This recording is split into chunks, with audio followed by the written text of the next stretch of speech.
सभी का। आप देख रहे हैं न्यूज 18 राजस्थान। आप सबके साथ मैं हूं प्रियंका राय। जीत की हैट्रिक लगाते हुए लगातार तीसरी बार नरेंद्र मोदी शपथ ग्रहण करेंगे प्रधानमंत्री पद के लिए। मोदी 3.0 के शपथ समारोह में अब कुछ ही घंटे बाकी रह गए हैं। बड़ी खबर से बुलेटिन की शुरुआत करते हुए अब कुछ ही घंटों का इंतजार। कुछ ही घंटों में शपथ ग्रहण करेंगे नरेंद्र मोदी लगातार तीसरी बार और संभावित मंत्रियों के साथ। इससे पहले पीएम ने बैठक की। पीएम आवास पर संभावित मंत्रियों के साथ बैठक की गई। इस बैठक में जेपी नड्डा और अमित शाह भी शामिल हुए। राजनाथ सिंह से लेकर नितिन गडकरी भी मौजूद रहे। सीआर पाटिल से लेकर मनसुख मांडविया भी इस बैठक में शामिल रहे। तो वहीं बड़ी सूचना निकलकर सामने आ रही है कि राजस्थान से 3 सांसद मंत्री बन सकते हैं। इन सांसदों में शामिल है नाम अर्जुन राम मेघवाल का, जिन्हें फोन कॉल पहुंचा है। गजेंद्र सिंह शेखावत को भी फोन कॉल पहुंच चुका है और उनके पास ये खुशखबरी पहुंच चुकी है कि ये वो सांसद हैं जिन्हें कैबिनेट में शामिल किया जाएगा। अजमेर से सांसद भागीरथ चौधरी को भी फोन कॉल पहुंचा है। मंत्रिमंडल में कुछ चौंकाने वाले नाम भी सामने आ सकते हैं। ये बड़ी सूचना आपको बता रहे हैं मंत्रिमंडल को लेकर। हालांकि सस्पेंस अभी बरकरार है कि किसे कौन सा मंत्रालय दिया जाएगा, लेकिन लगातार नवनिर्वाचित सांसदों को फोन कॉल पहुंच रहे हैं और जिनके पास अब तक फोन कॉल नहीं पहुंचे हैं उनके दिलों की धड़कनें बढ़ी हुई हैं। आपको बताते चले कि इससे पहले नरेंद्र मोदी ने चाय पर चर्चा की और इस दौरान संभावित चेहरे नजर आए, वो चेहरे जिन्हें मंत्रिपरिषद में शामिल किया जा सकता है। और बैठक में प्रधानमंत्री नरेंद्र मोदी ने 100 दिनों के एजेंडों पर चर्चा की।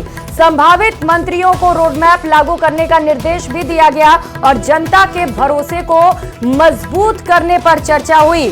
2047 तक विकसित भारत बनाने के लक्ष्य पर भी खास चर्चा की गई। बैठक में 5 साल के रोडमैप पर भी चर्चा हुई। चर्चा के दौरान की तस्वीर आपको दिखा रहे हैं, जहां पर चाय की चुस्की के साथ अगले 100 दिन का रोडमैप तैयार किया गया और साथ ही साथ निर्देश दिए गए हैं संभावित मंत्रियों को कि उन्हें जो भी मंत्रालय सौंपा जाए वहां पर ठीक तरीके से काम करें।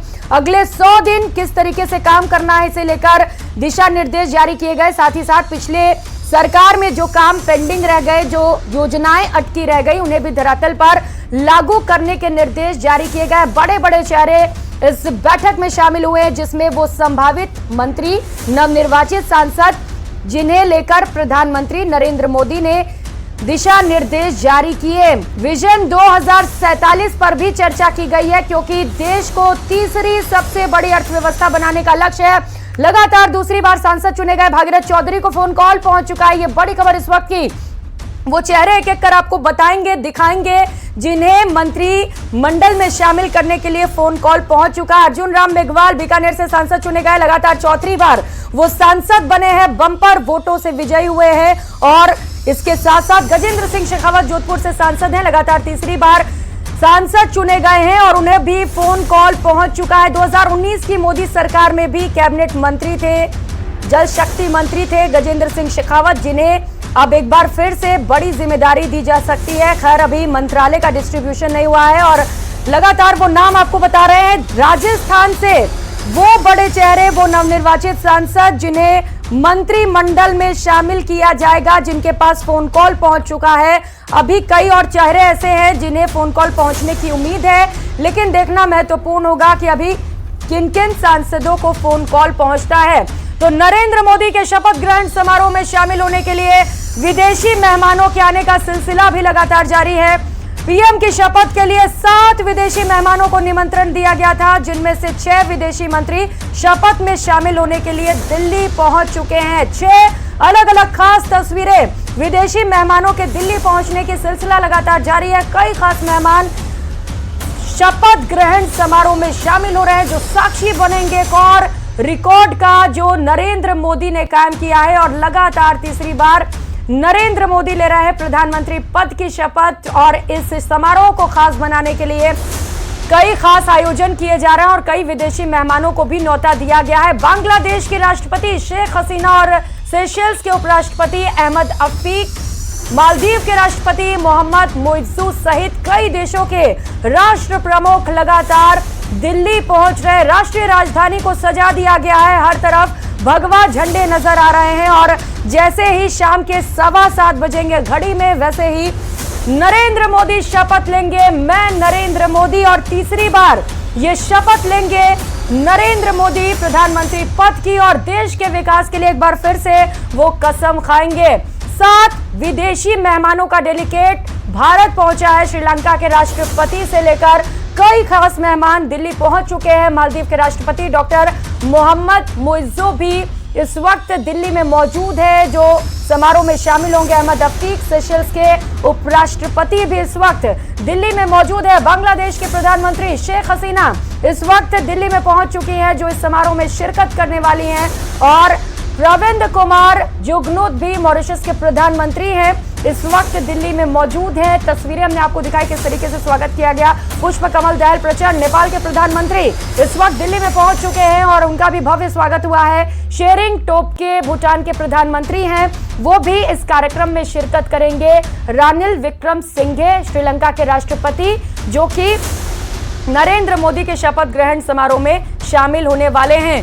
तो जवाहरलाल नेहरू के बाद पहले तीसरे बार प्रधानमंत्री की शपथ लेने वाले नेता होंगे नरेंद्र मोदी। 2024 में 282 सीटें, 2019 में 303 सीटें, 2024 में 240 सीटें लाने वाली भारतीय जनता पार्टी, जिसके नेता चुने गए नरेंद्र मोदी और लगातार वो शपथ लेने वाले हैं तीसरी बार प्रधानमंत्री पद की। एनडीए 293 सीटों के साथ पूर्ण बहुमत पर है और बैठक में यह फैसला लिया गया कि नेता होंगे नरेंद्र मोदी और उसके बाद उनके नाम पर सहमति बन गई। तो इससे पहले जवाहरलाल नेहरू वो नेता जिन्होंने 3 बार लगातार प्रधानमंत्री पद की शपथ ली, और उसके बाद नरेंद्र मोदी वो नेता हैं जो लगातार तीसरी बार प्रधानमंत्री पद की शपथ लेंगे।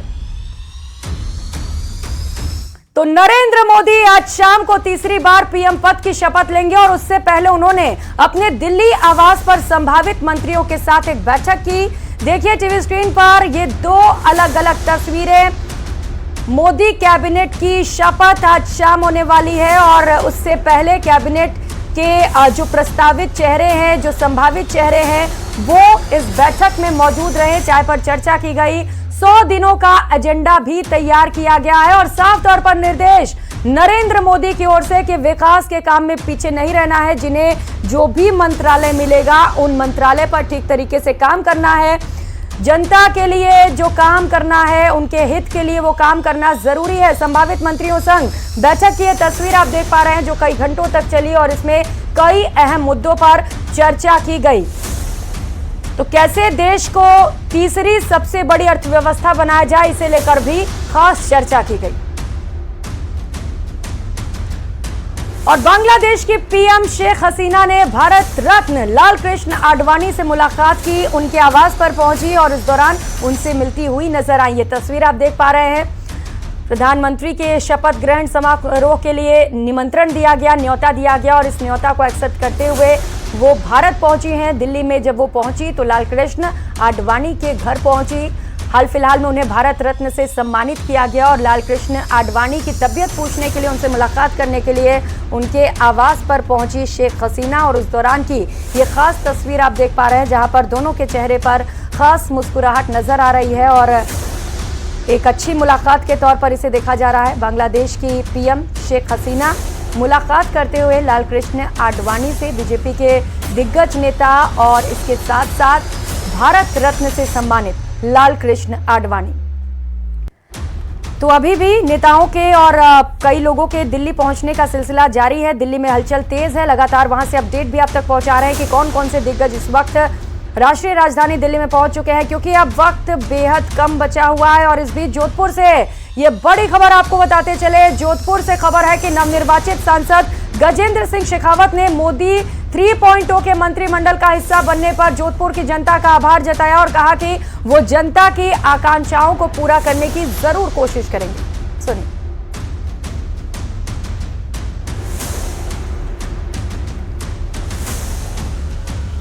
देश की सेवा का सौभाग्य जोधपुर के सम्मानीय मतदाताओं ने, भारतीय जनता पार्टी जोधपुर के कार्यकर्ताओं ने अपने परिश्रम और पुरुषार्थ से दिया। तीसरी बार भारतीय जनता पार्टी के प्रदेश नेतृत्व ने और राष्ट्रीय नेतृत्व ने भरोसा करके लोकसभा का प्रत्याशी बनने का सौभाग्यपूर्ण अवसर दिया। मैं हृदयपूर्वक जोधपुर के मतदाताओं का, भारतीय जनता पार्टी जोधपुर और कार्यकर्ताओं का, राजस्थान प्रदेश नेतृत्व का, देश के नेतृत्व का हृदयपूर्वक अभिनंदन करता हूं, आभार ज्ञापित करता हूं। सम्मानीय प्रधानमंत्री जी ने भी लगातार तीसरी बार मुझे अपनी टीम में शामिल करके देश की सेवा का सौभाग्यपूर्ण अवसर दिया है।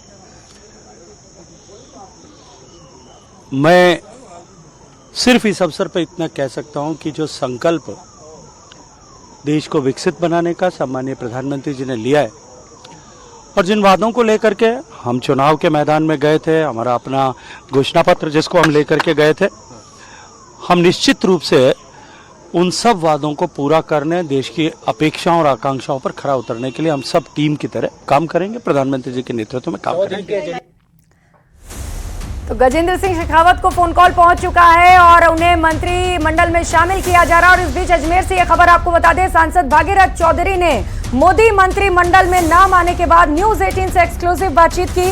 उन्होंने कहा कि मेरा सौभाग्य है कि पार्टी ने मुझ पर विश्वास जताया। उन्होंने कहा कि हम कार्यकर्ता हैं, जो दायित्व मिलेगा उसे पूरा करेंगे, लेकिन कौन सा मंत्रिमंडल मिलेगा ये शीर्ष नेतृत्व तय करेगा।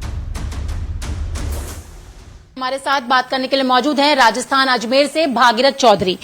सर, सबसे पहले तो मैं ये जानना चाहूंगी कि मंत्रिमंडल में आपको शामिल किया गया है, कैसा लग रहा है?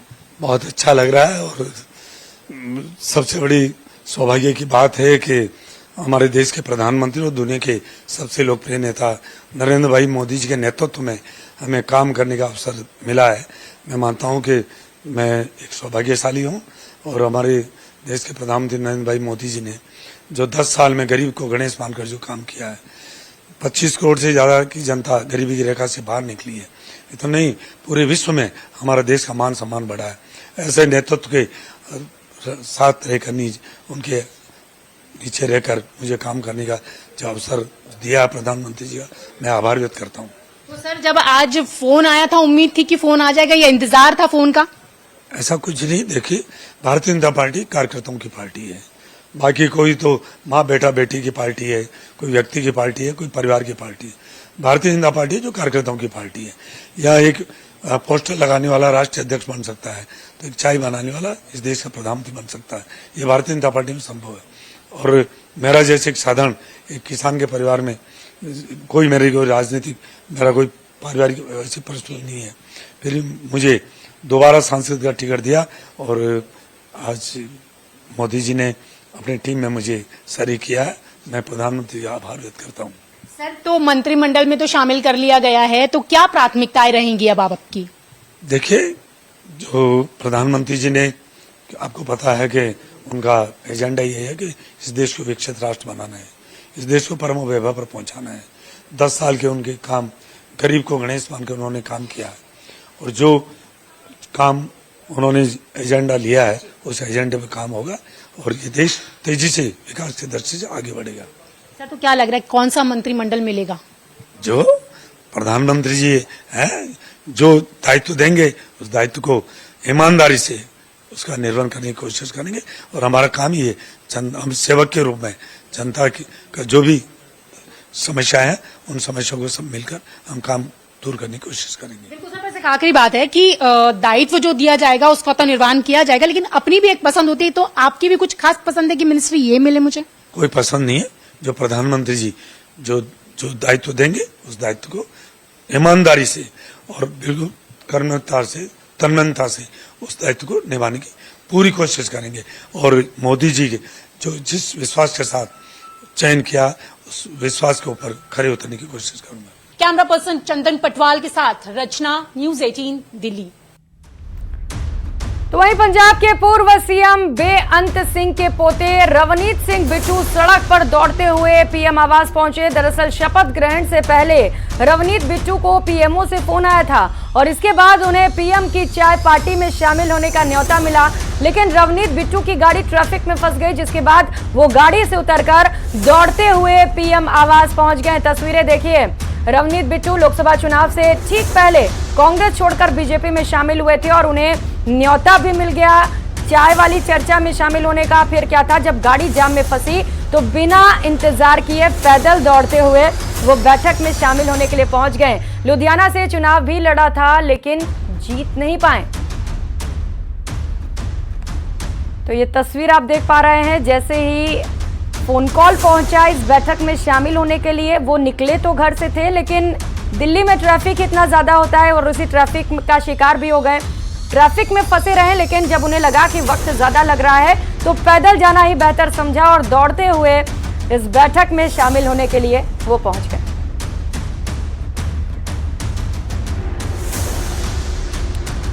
तो प्रधानमंत्री नरेंद्र मोदी कुछ ही समय में शपथ ग्रहण करने वाले हैं और शपथ ग्रहण कार्यक्रम में शामिल होने के लिए कई खास मेहमानों को बुलाया गया। इनमें से कई मेहमानों की चर्चा प्रधानमंत्री नरेंद्र मोदी ने अपने मन की बात कार्यक्रम में की है। उनसे बात की हमारे संवाददाता ने, आप भी सुनिए।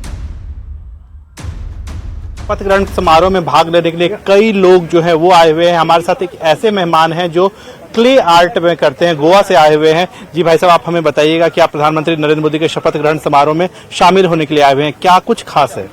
मुझे लगता है ये सब जो कृपा है वो भारत माता की है, हमारी मिट्टी की है और आज मिट्टी की वजह से ही हम सब लोग यहाँ पहुँचे हुए हैं। मैं मिट्टी बोलता हूँ क्योंकि मैं मिट्टी से काम करता हूँ, काव्य आर्ट के ऊपर काम करता हूँ।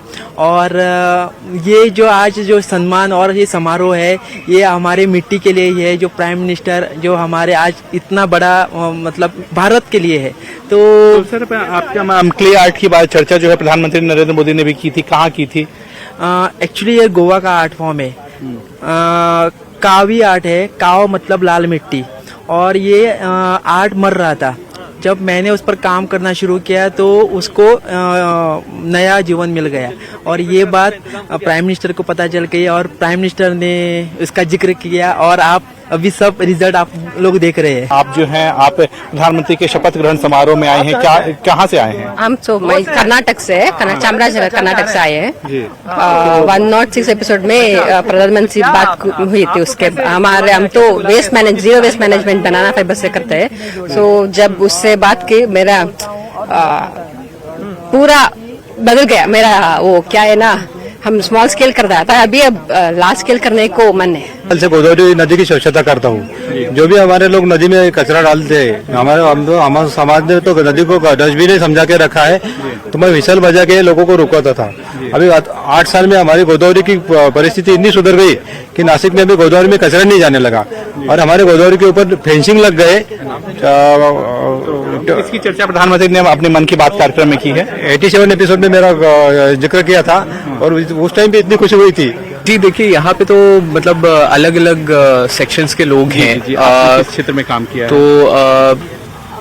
हम अब जैसा भी आप कहना चाहे विकसित भारत जो प्रोजेक्ट है उसका हिस्सा मान लीजिए, या फिर जो एक वो प्रधानमंत्री नरेंद्र मोदी ने अपने मन के बात कार्यक्रम में की थी। और इसके साथ ही साथ प्रधानमंत्री नरेंद्र मोदी जिस तरह से अनसंग हीरो की बात करते हैं, तो अनसंग हीरो को न सिर्फ पहचान दी बल्कि आज उन्हें सम्मान भी दे रहे हैं कि अपने शपथ ग्रहण कार्यक्रम में बुला रहे हैं। जी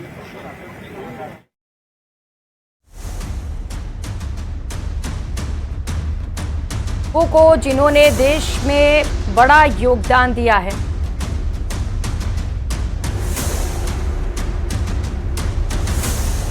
तो लगातार ये वो लोग हैं जिन्हें इनवाइट किया गया है, जिनके बारे में नरेंद्र मोदी मन की बात कार्यक्रम में जिक्र भी करते आ रहे हैं और आज उन्हें इस खास मौके पर इनवाइट किया गया है। तो लगातार मेगा कवरेज जारी है, लेकिन फिलहाल यहां वक्त चला एक छोटे से ब्रेक का। आप देखते रहिए प्रदेश का नंबर 1 न्यूज चैनल।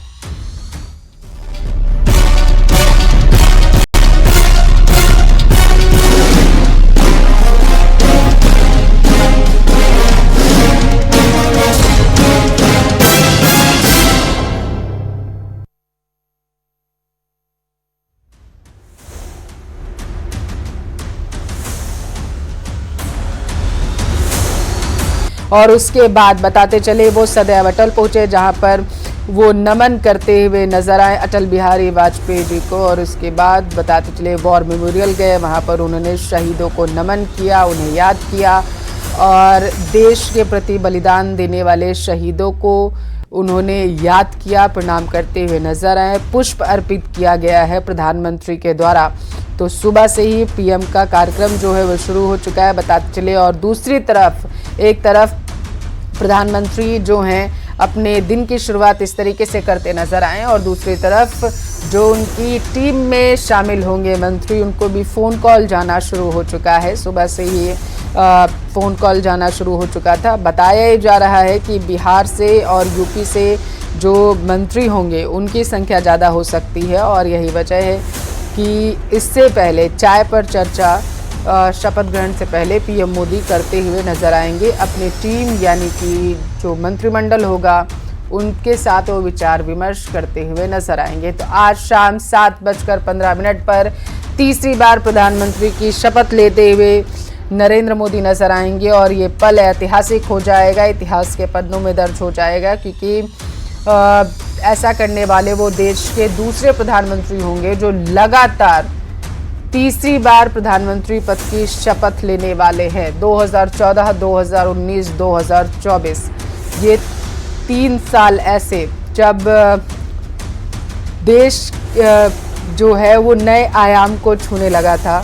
प्रधानमंत्री के तौर पर जब नरेंद्र मोदी ने पीएम पद की शपथ ली तो पूरे देश की निगाहें जो हैं उन पर टिकी हुई थी और एक बार फिर से पूरे देश की निगाहें भारत पर टिकी हुई हैं, क्योंकि हिंद महासागर क्षेत्रों के नेताओं को विशिष्ट अतिथि के तौर पर आमंत्रित किया गया है, शपथ ग्रहण समारोह में बुलाया गया है। इसका हिस्सा बनने के लिए उन्हें निमंत्रण भेजा गया है और इनमें श्रीलंका के राष्ट्रपति रानिल विक्रमसिंघे, मालदीव के राष्ट्रपति मोहम्मद मोइजू, सेशल्स के उपराष्ट्रपति अहमद अफीक और इसके साथ बांग्लादेश के प्रधानमंत्री शेख हसीना शामिल है।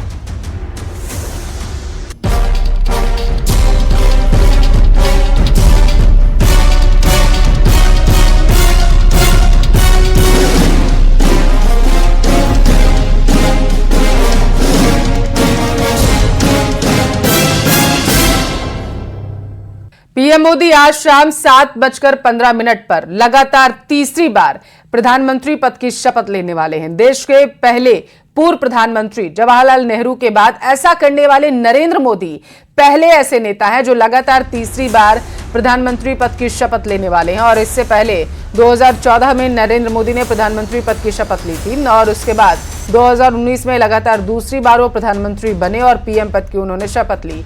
शपथ ग्रहण से पहले अपने नए मंत्रियों से पीएम आवास पर चाय पर चर्चा करते हुए वो नजर आए हैं। तो बड़ी खबर आपके टेलीविजन स्क्रीन पर है। 3 तस्वीरें खास आपको दिखा रहे हैं। जब 2014 में पहली बार प्रधानमंत्री की शपथ लेते हुए नरेंद्र मोदी नजर आए तो सबकी आंखें उन पर टिकी हुई थी। देश में एक लहर चली थी उस समय और उस लहर में बीजेपी ने प्रचंड बहुमत के साथ जो है जीत दर्ज की थी और कुछ ऐसी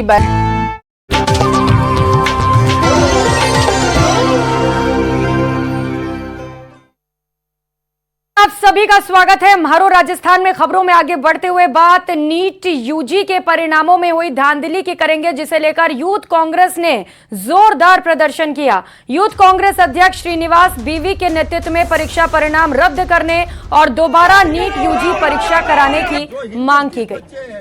उनको न्याय मिलने के लिए आज हम लोग ने लड़ाई लड़ना है।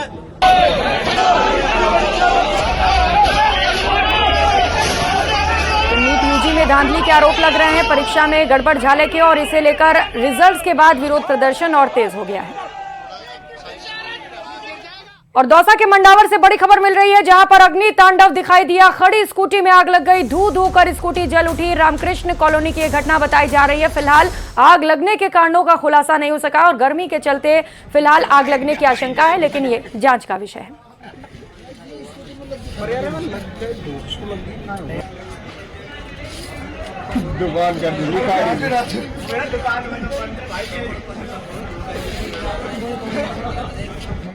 तो इस बुलेटिन में फिलहाल इतना ही। आप देखते रहिए प्रदेश का नंबर 1 न्यूज चैनल। नमस्कार।